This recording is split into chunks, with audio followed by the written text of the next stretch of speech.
Boa noite, irmãos. Os convidamos a igreja para abrir a palavra do Senhor no livro de Gênesis, capítulo 44.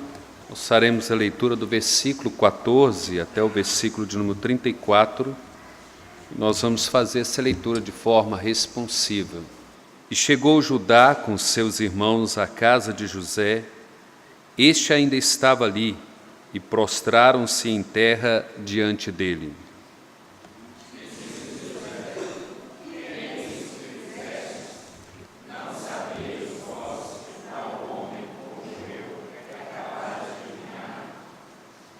Então disse Judá: que responderemos a meu senhor? Que falaremos? E como nos justificaremos? Achou Deus a iniquidade de teus servos. Eis que somos escravos de meu senhor, tanto nós como aquele em cuja mão se achou o copo.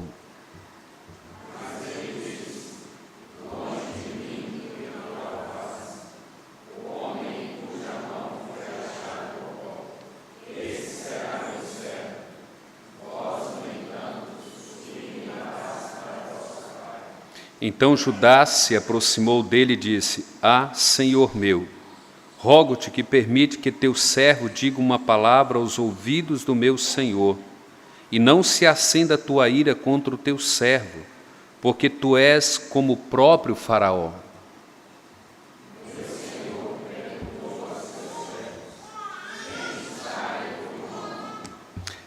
E respondemos a meu senhor: temos pai já velho e um filho da sua velhice, o mais novo, cujo irmão é morto, e só ele ficou de sua mãe, e seu pai o ama.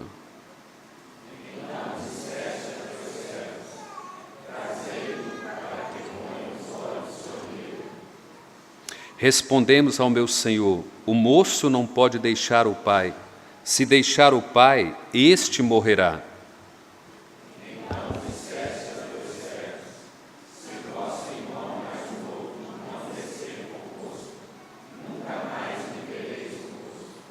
Tendo nós subido a teu servo, meu pai, e a ele repetido as palavras de meu senhor,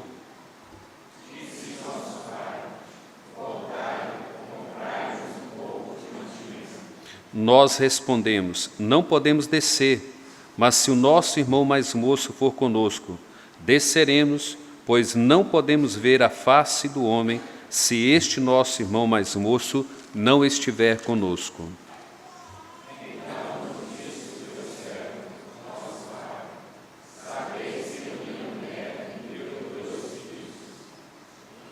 Um se ausentou de mim, e eu disse: certamente foi despedaçado, e até agora não mais o vi.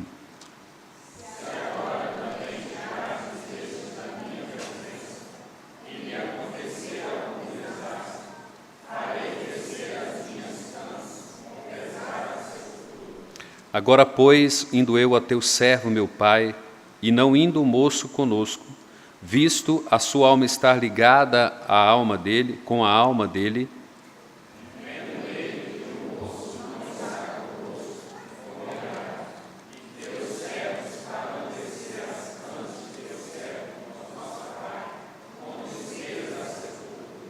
porque teu servo se deu por fiador por este moço para com o meu pai, dizendo: se eu não tornar a trazer-te, serei culpado para com meu pai todos os dias.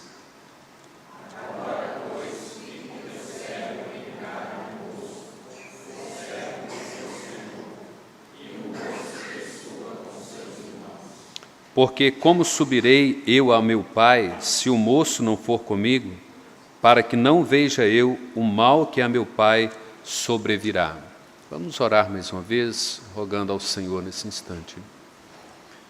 Pai bendito, nós louvamos o Teu nome, agradecemos ao Senhor por esse culto de adoração, de exultação ao Teu santo nome.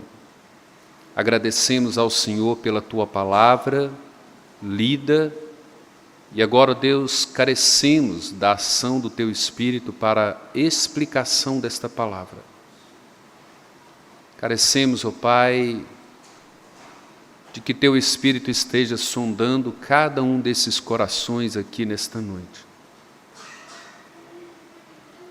E de fato, Deus, indo de encontro à necessidade de cada um de nós, diante das nossas dores, diante das nossas lutas, diante das nossas provações, do nosso cansaço físico e mental, diante, ó Pai, da nossa falta de fé, da nossa falta de esperança, rogamos ao Senhor, Pai, que esteja restaurando corações nesta noite. E que ela também venha de encontro, Deus, a cada coração pecador nesta noite. Levando, Deus, cada um de nós a se render aos Teus pés, a nos curvar diante de Ti e Te suplicar, ó Deus, por misericórdia. Derrama sobre nós a Tua graça nesta noite. Nos socorre, ó Deus. Nos cura, nos liberta, restaura a nossa alma em Ti, ó Deus. Nós imploramos a Tua graça. Nós imploramos, ó Pai, as Tuas infinitas misericórdias sobre nós. Nós Te imploramos, ó Deus, por Tua compaixão. No nome precioso do nosso Senhor e Salvador Jesus Cristo. Amém, ó Pai.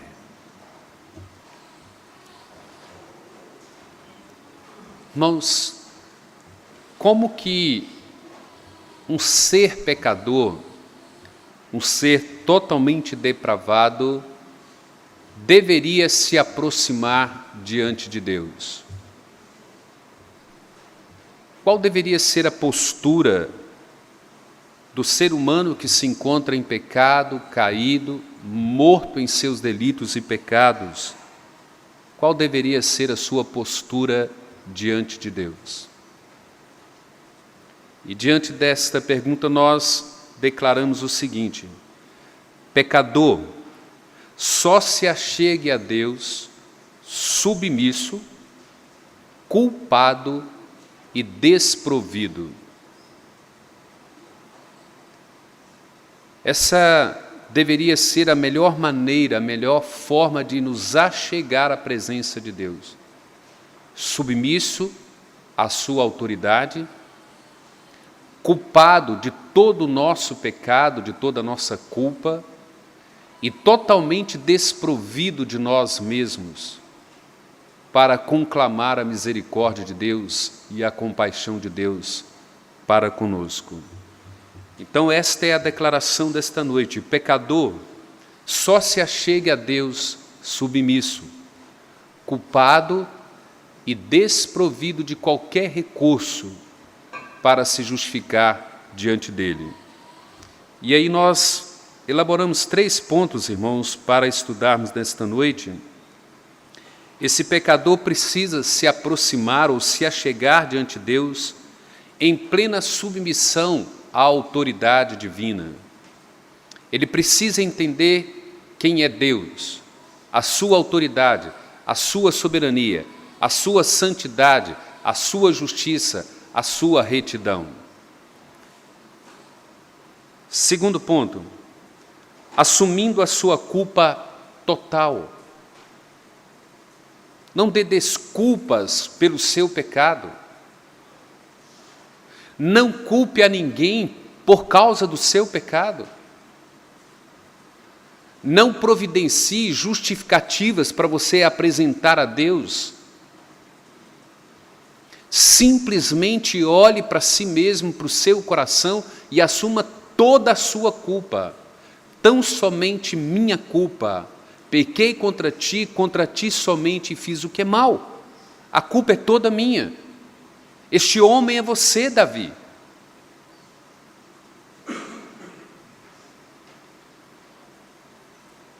Terceiro, se aproxime de Deus totalmente desprovido de si mesmo.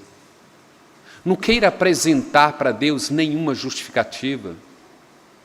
Não queira apresentar a Deus quem é culpado pelo seu pecado. Chegue lá, esvazie de si mesmo.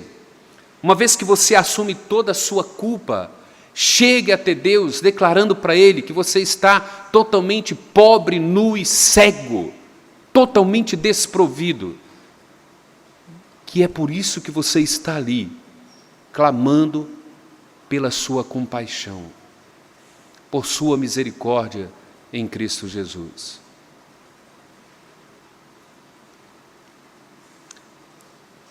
Preste atenção, irmãos, naquilo que nós cantamos. Nós começamos uma música dizendo assim: eu quero ser como tu, Senhor. Você já pensou nisso? Quero ser como tu, Senhor. Depois nós cantamos: quero te ver, Senhor. Eu quero te ver.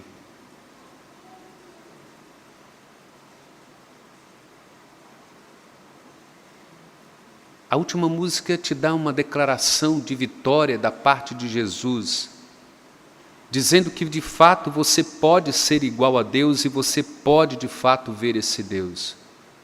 Sobre a morte já venceu, sua glória o céu encheu. Nada irá nos separar de ti, Senhor.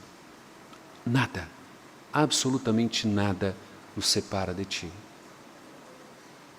Quando nós olhamos para o texto, irmãos, nós aprendemos com os irmãos de José e de uma forma muito especial a vida de Judá. Como eles agora se achegam à casa de José, como que eles adentraram a casa de José. A primeira atitude, se prostraram diante de José, se curvaram diante da autoridade de José. Vejam que a expressão que ele usa é assim: tu és como Faraó, tu és o governador, o Senhor tem toda a autoridade. Então eles se prostram. E é interessante que Judá agora assume toda a responsabilidade. Aquele que havia articulado toda a destruição da vida de José anteriormente, agora está diante de José, sem saber que é José, assumindo toda a responsabilidade e chamando José a uma conversa, dizendo assim: olha, nós, os teus servos, nós somos culpados. Nós, os teus servos, sabemos que você tem autoridade para executar tudo o que você deseja sobre nós. E é interessante que José faz um teste final com Judá e diz assim: não, vocês podem ir embora, vocês deixem aqui Benjamim e vão embora com uma comida, com o dinheiro. A única coisa que eu quero que fique como escravo aqui é aquele cujo qual roubou o meu copo. E Judá, não. Judá agora começa a chamar a responsabilidade para si, porque ele agora reconhece quem ele é, quem é a sua natureza, os seus pecados, e ele diz assim: não, não posso voltar para casa sem o meu irmão. O que seria do meu pai? A destruição, a desgraça do meu pai. Eu não posso voltar, eu não voltarei sem Judá, ou sem Benjamim. Observe, irmãos, 3 ações aqui de Judá para a gente prestar atenção e observar dentro do sermão como que isso de fato aconteceu na vida de Judá. Primeiro, a sua atitude de submissão à autoridade de José. Ele já chega prostrando diante dele. A primeira atitude dele é de submissão. Ele chega diante de José e reconhece a sua autoridade e se prostra diante dele. A segunda atitude dele é uma atitude de arrependimento, uma mudança de comportamento. Ele não chega ali se justificando, dizendo: olha, nós não roubamos, nós não levamos esse copo, alguém bolou isso, alguém articulou isso, alguém é culpado desse copo estar aqui, de menos nós. Não, Judá agora tem um outro comportamento, uma outra atitude. Há uma mudança de vida nesse homem. Algo aconteceu na vida desse homem. Terceiro, olha o afeto dele, o clamor sincero pela compaixão de José. Compadece de nós, o teu servo pede ao meu Senhor. Olha como que ele chega diante de José. O teu servo clama ao meu Senhor. que não permita que a gente volte sem Benjamim. O que será do meu pai? Ele será destruído. E ele faz um apelo à compaixão de José para com eles. Ele já havia experimentado isso lá na sacola cheia de dinheiro, na comida, na forma que foi tratado na casa de José.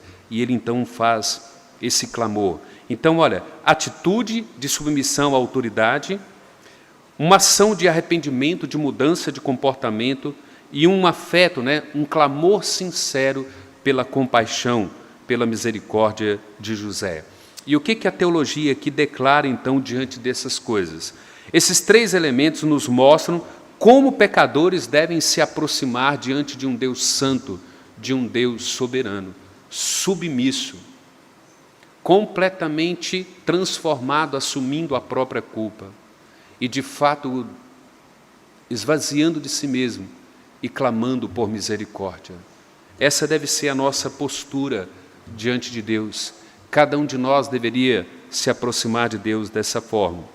Então vamos lá no primeiro ponto. Em plena submissão à autoridade divina. Olha o versículo 14 e o versículo 18. O texto diz assim: chegou Judá com seus irmãos à casa de José. Este ainda estava ali e prostraram-se em terra diante dele. Atitude de reverência, atitude de submissão. Então, Judá se coloca à mercê de José e ele não presume em algum momento que ele possa discutir com José, que ele possa questionar alguma coisa a José quanto à descoberta do copo no saco de alimentos. Olha o versículo 18. Então Judá se aproximou dele e disse: Ah, Senhor meu, rogo-te, permite que teu servo diga uma palavra aos ouvidos do meu senhor, e não se acenda a tua ira contra o teu servo, porque tu és como o próprio Faraó, a ti pertence toda a autoridade. Você tem autoridade para nos destruir, para nos matar, para nos aprisionar. Judá reconhece toda a autoridade de José. E esse deveria ser o nosso comportamento, porque isso ilustra as verdades, dessa autoridade divina sobre nós. Como que Deus tem autoridade sobre nós, e aqui nós observamos dois aspectos dessa autoridade que Deus tem sobre você e sobre mim. Primeiro, essa autoridade ela é legítima. Segundo, essa autoridade exige uma plena submissão da nossa parte. Por que essa autoridade é legítima? Deus pode fazer o que Ele quiser, do jeito que Ele quiser, com quem Ele quiser, a hora que Ele quiser, o tempo que Ele quiser, para a glória dEle. Ele é o único ser que é autoexistente. Ele é o único ser que pode nos julgar, como diz o Salmo 75. Ele tem autoridade divina, legítima, que Ele é a própria autoridade. Isso é inerente ao ser de Deus. E Ele então pode fazer todos, tanto Satanás, anjos, qualquer obra criada, deve submissão a esse Deus. O interessante, irmãos, que embora esse Deus tenha trazido todas as coisas existentes, nós somos os únicos seres que se rebelam contra a sua autoridade.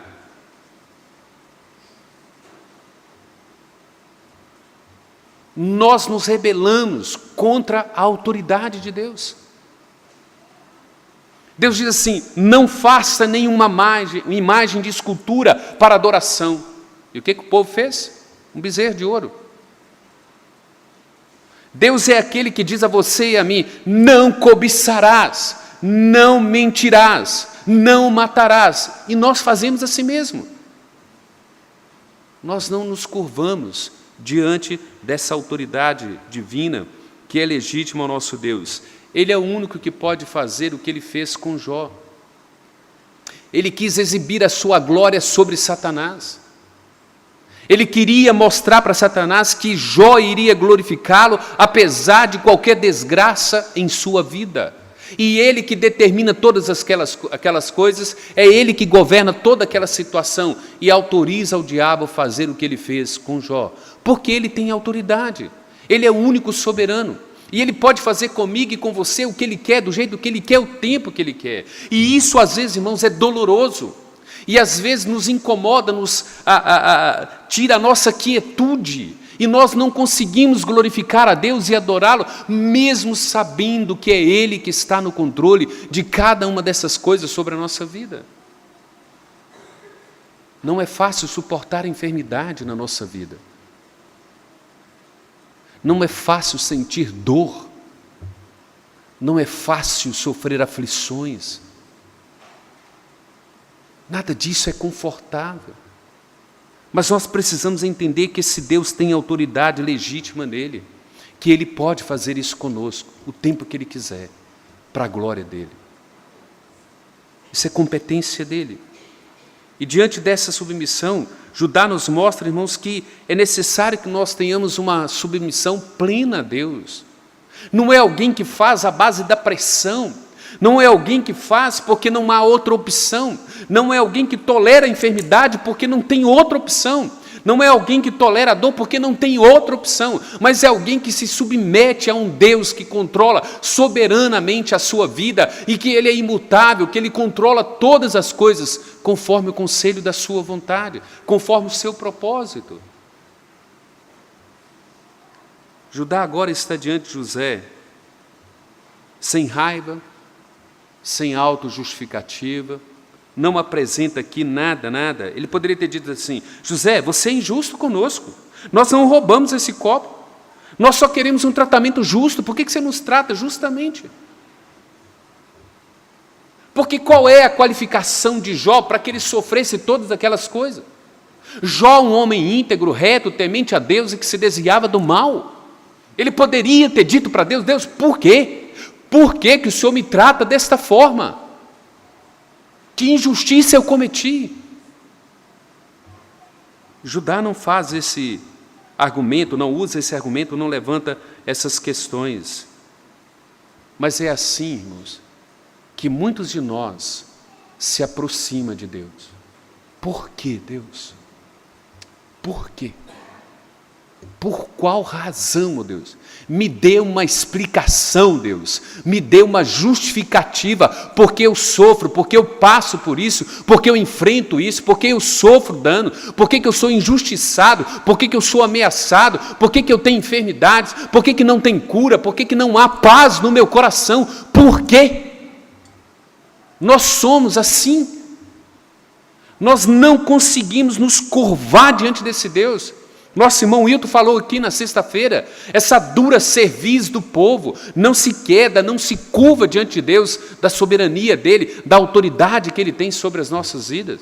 Nós estamos sempre questionando a Deus, e o nosso questionamento, irmãos, ele não diz outra coisa senão diante de Deus: Deus, por que o Senhor faz assim? Existe uma melhor forma para se fazer isso. O Senhor poderia ter feito alguma coisa diferente na minha vida, algo mais agradável. O Senhor poderia me tratar de uma forma mais amável. O Senhor poderia ser muito mais solidário comigo. O Senhor poderia ter me poupado dessas dores. Será que o Senhor não sabe cuidar da minha vida? Então, quando nós o questionamos, por quê? Por quê? E por quê? É porque nós não queremos aceitar aquilo que Deus tem para cada um de nós. Teologicamente, nós até confessamos: Deus, Tu és soberano, e o Senhor faz todas as coisas, exatamente todas as coisas, conforme o conselho da sua vontade, segundo o teu propósito para a tua glória. A gente até declara isso teologicamente. Mas na prática é outra coisa. Na prática nós questionamos a esse Deus. Nós desafiamos a sua autoridade. Efésios 1:11 diz que Ele faz todas as coisas conforme o conselho da sua própria vontade. E Judá agora está aqui diante dessa situação, né? Ele diz assim: olha, é necessário se render ou nos render diante desse Deus. Cantamos isso também, né? Não hoje, mas já cantamos. Rendida estou, me prostro aos teus pés. Tu és tudo que eu preciso para viver. Será que é mesmo? Nós precisamos indagar a nossa mente, a nossa alma. Será que Deus é tudo que nós precisamos para viver? Não importa a circunstância, não importa o tamanho da dor, do problema, da ansiedade, da angústia, da tristeza que enfrentamos, nós sabemos e nós nos prostramos aos teus pés, nós nos rendemos aos teus pés, porque tu és tudo que eu preciso para viver, Deus. E para viver, às vezes sofrendo, às vezes chorando. A pergunta é: você já se achegou a Deus em plena submissão à sua autoridade? Você é submisso à autoridade de Deus em todas as áreas da sua vida? Será que eu me curvo diante de Deus em todas as áreas da minha vida? Será que de fato eu entendo que Deus é soberano, que Ele governa plenamente todas as situações na minha vida e que eu devo a Ele submissão? Porque esse era o entendimento de Judá. Davi, como foi citado aqui, no momento em que ele foi confrontado por Natã: Davi, você é esse homem e você deve morrer então. E aí ele vai e escreve o salmo: pequei contra ti somente e fiz o que é mal. O Senhor será tido como justo no teu falar e no teu julgar, porque eu pequei contra ti. O Senhor é justo tanto no teu julgar como no teu falar a meu respeito. É isso que Judá está dizendo. Teu servo clama ao meu Senhor, dá ouvido às minhas palavras, me acolhe, porque o Senhor é como o Faraó. O Senhor tem autoridade, o Senhor pode matar, o Senhor pode nos destruir, o Senhor pode nos aprisionar, o Senhor pode nos libertar, o Senhor pode me manter aqui como escravo e libertar o meu irmão para que ele volte para a minha casa, mas é o Senhor, é a tua vontade, é o teu senhorio sobre a minha vida. E é isso que nós precisamos olhar para Judá e José e enxergar no próprio Deus. Ele tem toda essa autoridade, a autoridade dele é legítima e ela requer plena submissão da nossa parte. E como eu disse, irmãos, não é alguém que vive amargurado com Deus. Não é alguém que vive lamentando com Deus. O Senhor sabe o tamanho da minha dor, Deus. O Senhor sabe o tamanho do meu problema. O Senhor sabe as lutas que eu enfrento na vida. O Senhor sabe qual é a enfermidade que tem tomado conta da minha vida. Se Deus fosse um pouco irônico, Ele diria para mim e para você: não sei dessas coisas. O que é que está acontecendo na sua vida?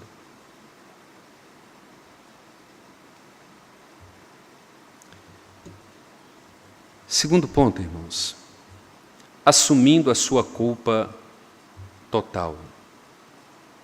Vejam, irmãos, que Judá se aproxima de José e ele vai confessar o seu pecado diante de Deus.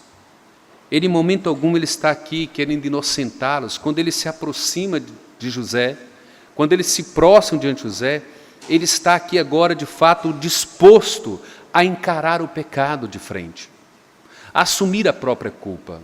Observe aí o versículo de número 16, que diz assim, olha: então disse Judá: que responderemos a meu Senhor?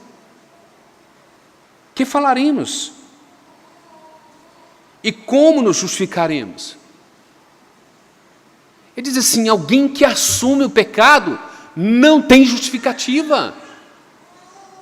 Alguém que absorve, a inteligência absorve a verdade, assim: eu sou um miserável pecador diante de Deus e na verdade eu mereço qualquer coisa que Deus faça comigo. Ele diz: o que nós vamos apresentar para nos justificar? Agora observem o que ele diz aí logo após, olha: achou Deus a iniquidade de teus servos. Irmãos, que coisa preciosa! Para muitas pessoas isso pode ser a extrema vergonha da vida humana, mas isso aqui é o maior milagre que pode acontecer na vida de um ser humano. Ele está dizendo assim: esse Deus descobriu a minha iniquidade, Ele me despiu, Ele me colocou nu diante dEle, Ele me demonstrou quem de fato eu sou, toda a minha podridão está descoberta diante dEle, não há nada para esconder, não há como esconder, eu agora estou diante dEle, nu, exatamente como eu sou, pecador miserável. Não preciso mais ocultar o meu pecado, não preciso calar mais o meu pecado, não preciso ter vergonha mais do meu pecado, porque se Deus descobriu a minha iniquidade, e agora só me resta uma coisa: assumir a minha culpa diante dele e confessá-lo. Eu não tenho outra saída, eu não tenho outro caminho. E esse é o maior milagre, porque quando Deus descobre a nossa iniquidade, Ele oferece perdão, Ele oferece graça, Ele oferece salvação em Cristo Jesus. Eu sempre digo que às vezes a gente canta e a gente não entende o que a gente canta, porque as preciosidades das letras das nossas músicas, irmão. Você cantou assim: abre, Senhor, os meus olhos, olhos do meu coração, quero te ver, Senhor. Quando você ver Deus, quando você contemplar Deus, você vai contemplar a sua santidade. E quando você contempla a sua santidade, você contempla a sua vergonha, o seu pecado, a sua miséria. E é isso que Judá está dizendo. Nós somos culpados. Nós colocamos o nosso irmão nessa situação. Nós destruímos a vida do nosso irmão, nós destruímos a vida do nosso pai, nós somos culpados, culpados e culpados. Mas nós temos medo de assumir a culpa, irmãos. Vocês sabem disso? Nós sempre estamos culpando alguém pelo nosso pecado. Nós sempre temos uma justificativa para dar a Deus porque nós erramos, porque nós falhamos. Nós não temos a coragem de olhar para Deus e dizer assim: Deus, de fato, o Senhor descobriu a minha iniquidade e não tem como esconder mais. Não há mais como esconder essa vergonha. E só me resta uma coisa: a chegar diante de Ti. Em toda essa história aqui, irmãos, Judá demonstra uma disposição de viver de maneira diferente. O arrependimento aqui, ele nos ensina que arrependimento, irmãos, de pecado, não é meramente confissão de pecado. A gente acha que arrependimento é assim: eu chego aqui e digo: Senhor, eu estou arrependido de todos os meus pecados, e eu prometo ao Senhor que eu não vou mais cometer esse pecado. Em nome de Jesus, amém. Não. Arrependimento gera mudança de vida, atitude, de comportamento, de pensamento, mudança radical. E é isso que está acontecendo na vida de Judá. Aquele homem que desprezara o sofrimento e a angústia do irmão, aquele filho que ignorou o estado de calamidade do pai, agora está diante desse senhor que ele acha que é o chefe do Egito, né? E está confessando: olha, pode me colocar como escravo no lugar do meu irmão, mas deixe ele voltar para o meu pai. Eu não vou conseguir contemplar a destruição do meu pai. Olha a mudança de vida desse filho. Olha a atitude dele, olha o comportamento, olha a forma que ele pensa, olha como que ele se achega diante de José. Ele é alguém que de fato entende a soberania de José, ele se curva diante dele, ele se submete a ele chama a culpa para ele confessa o seu pecado. E Deus de fato descobriu. Esse Judá agora é um homem completamente diferente. Ele está disposto a se tornar escravo no lugar de Benjamim. Ele está completamente mudado. Para quem foi indiferente ao choro e ao clamor do irmão, agora está compadecendo do seu irmão. Aquele que ignorou o estado de calamidade do pai. Imagine isso, gente. Vocês já imaginaram que pecado é esse? Você olha para o rosto do seu pai, para a face do seu pai, você vê o seu pai morrendo, você vê o seu pai se definhando porque o filho dele morreu.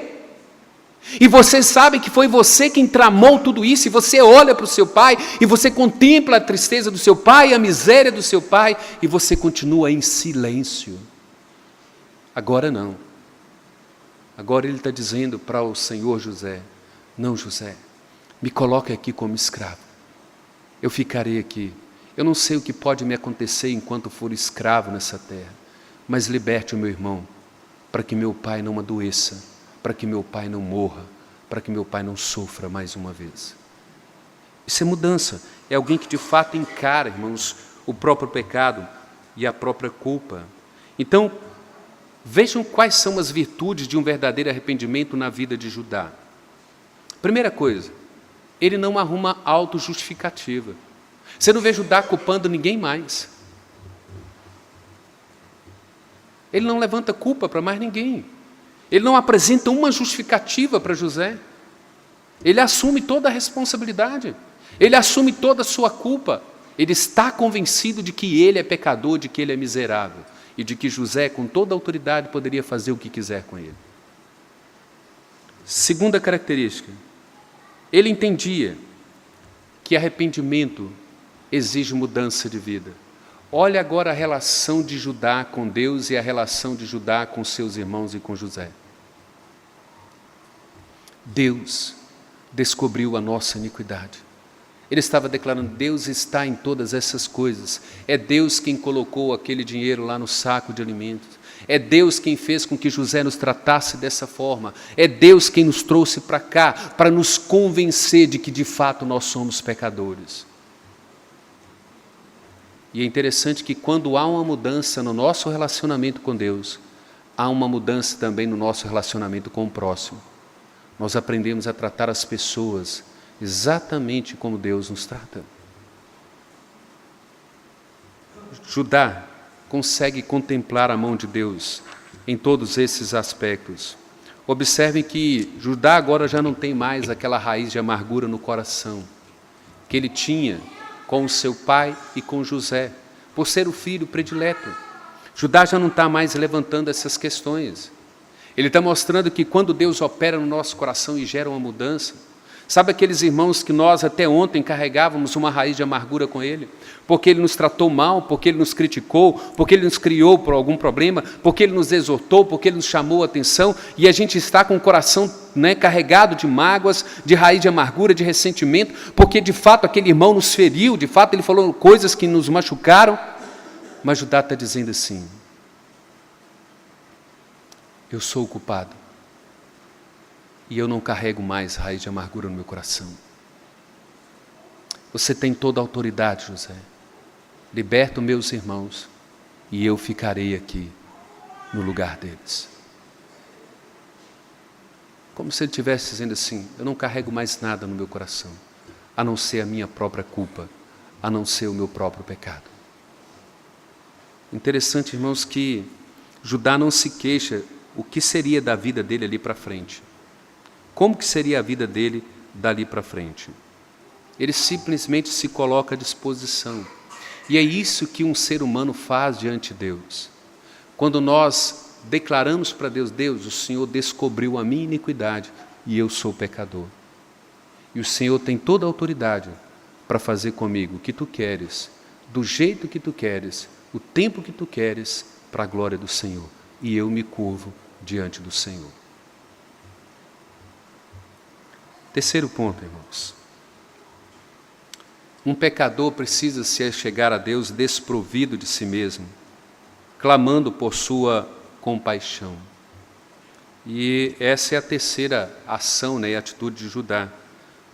Nessa atitude, Judá mostra claramente como que nós devemos nos aproximar desse Deus. Volte lá ao versículo 16. Então o texto diz assim: então disse Judá: que responderemos a meu Senhor?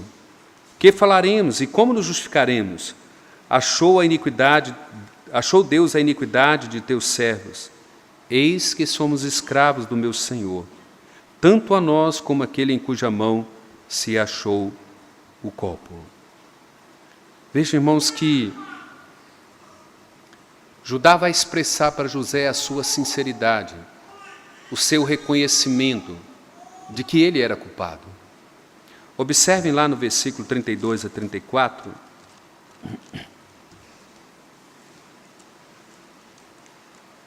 Versículo 32 a 34 dizem assim: porque teu servo se deu por fiador por este moço para com meu pai, dizendo: se eu não tornar a trazer-te, serei culpado para com meu pai todos os dias. Agora, pois, fique teu servo em lugar do moço, por servo de meu senhor, e o moço que suba com seus irmãos. Porque como subirei eu a meu pai, se o moço não for comigo, para que não veja eu o mal que meu pai sobrevirá. Judá agora cai diante de José, e ele agora quer invadir o coração de José com o seu clamor. Ele sabia que José havia dito, falou assim, somente um ficará aqui, os demais podem ir embora.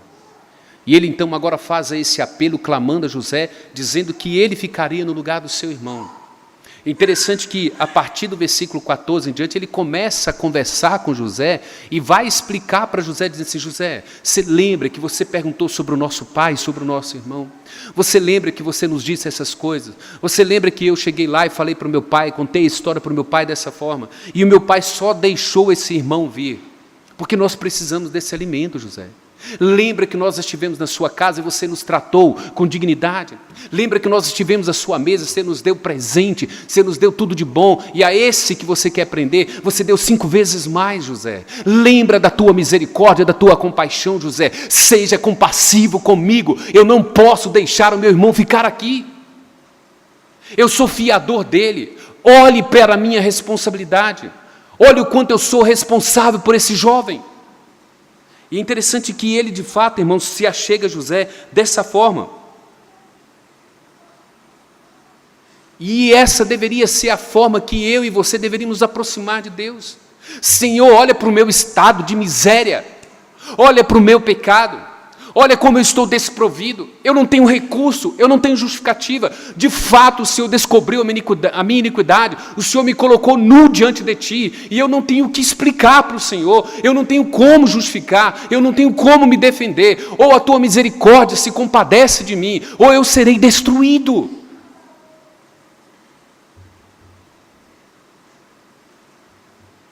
Judá simplesmente apela ao coração de José, e ele quer adentrar o coração de José, e ele faz isso de forma racional.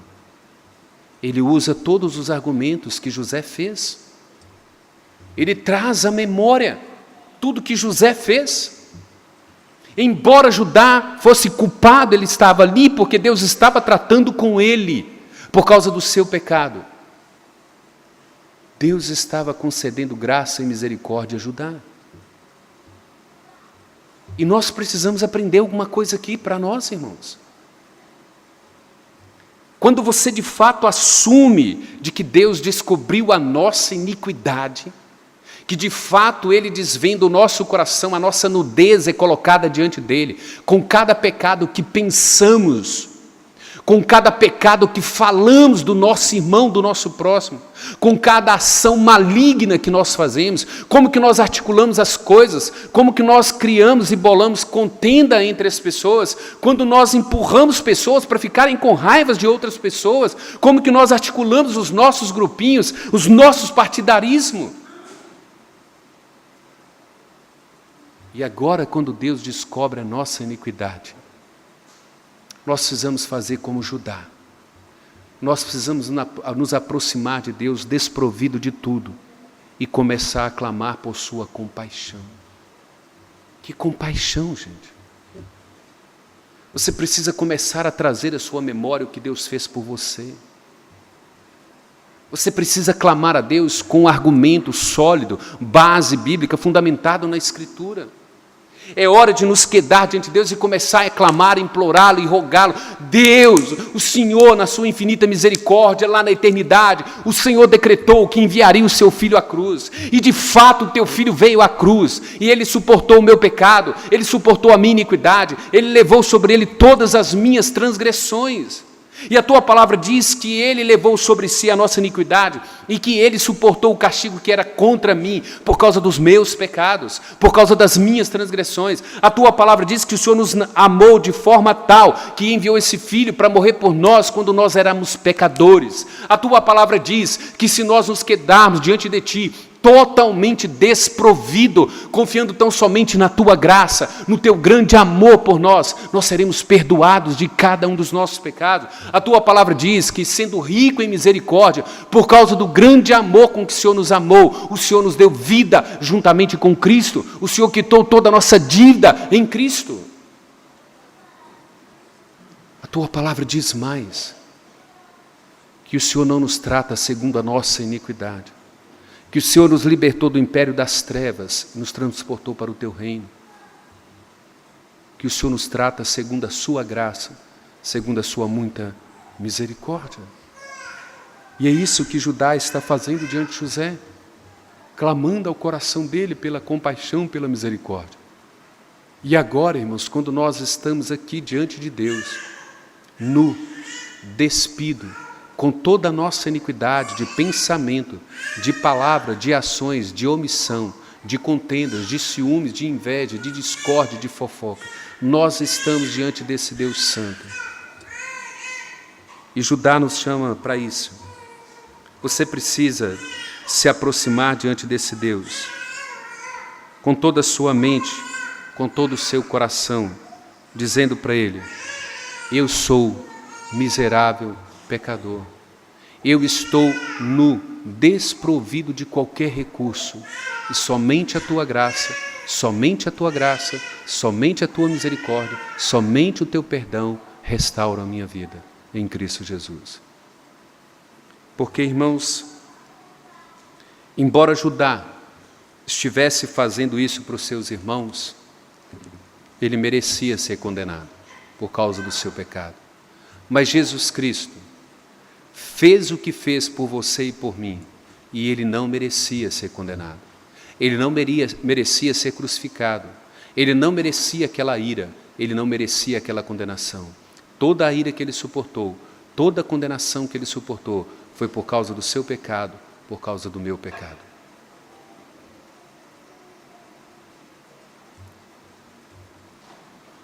Conclusão, irmãos. Esse Cristo, ele se ofereceu para receber a penalidade que você e eu merecíamos. Esse Cristo foi punido, recebeu a penalidade por causa do seu pecado, por causa do meu pecado. Ele levou a ira de Deus para que nós, pecadores, fôssemos reconciliados com Deus, justificados por Deus, tão somente por causa do grande amor de Deus para conosco.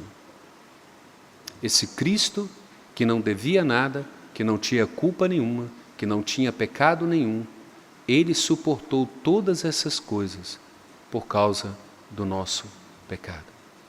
Qual que é o desafio? Você deve, de fato, receber essa oferta amorosa no seu coração. Você deve, de fato, olhar para a cruz e dizer assim: Senhor, eu me submeto a Ti. E eu assumo toda a culpa do meu pecado. E, de fato, eu sou pecador. Eu sou transgressor. Mas eu conclamo a Tua misericórdia, a Tua compaixão em Cristo Jesus, que foi crucificado, que foi morto, punido e castigado por cada um dos meus pecados. Eu rogo a Ti o perdão, a purificação dos meus pecados. Eu rogo a Ti por vida eterna. Me conceda a Tua graça, por causa do Teu grande amor, por causa da Tua grande misericórdia para comigo.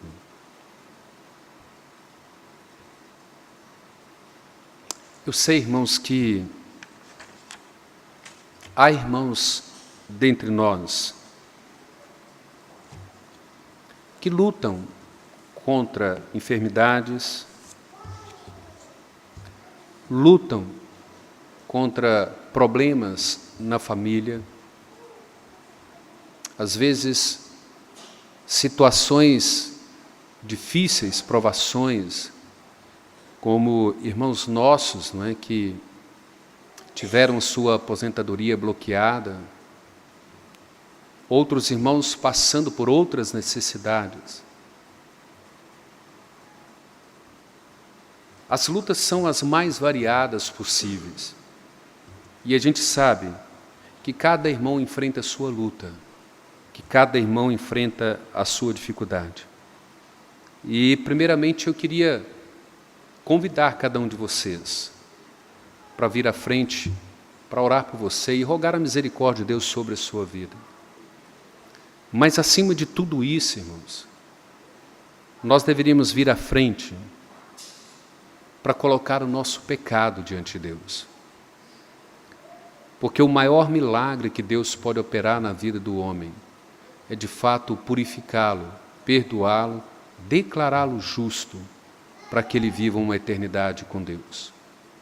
Nós vamos convidar a comissão de música, nós vamos cantar novamente o último cântico que nós cantamos, sobre essa morte de Jesus.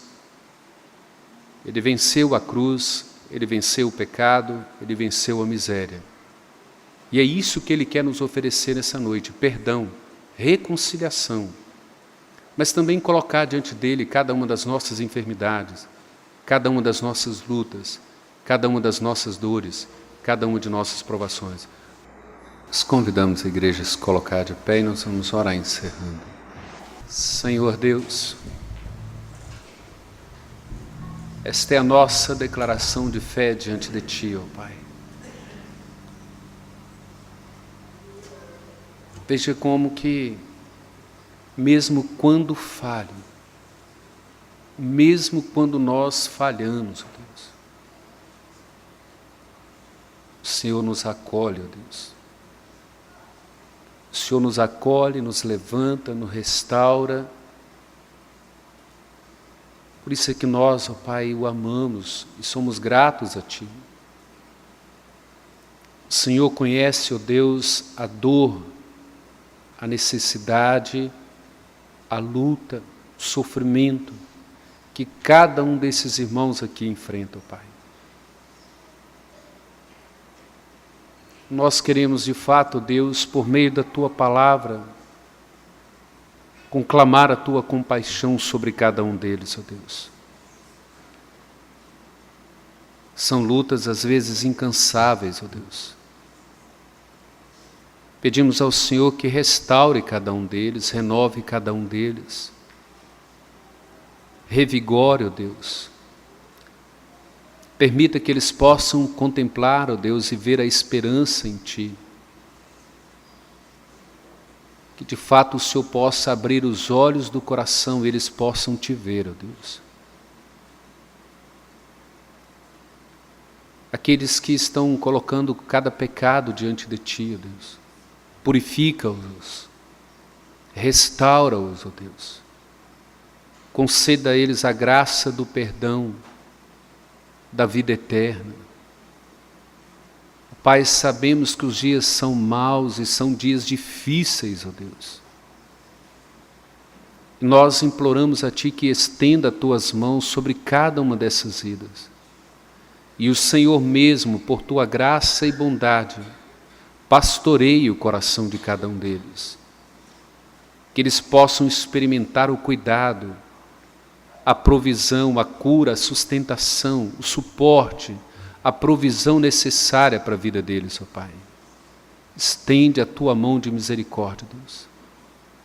Como o Senhor diz na Tua palavra, o Senhor não poupou o único filho por eles, antes o entregou. Porventura não daria a eles graciosamente as demais coisas que eles necessitam.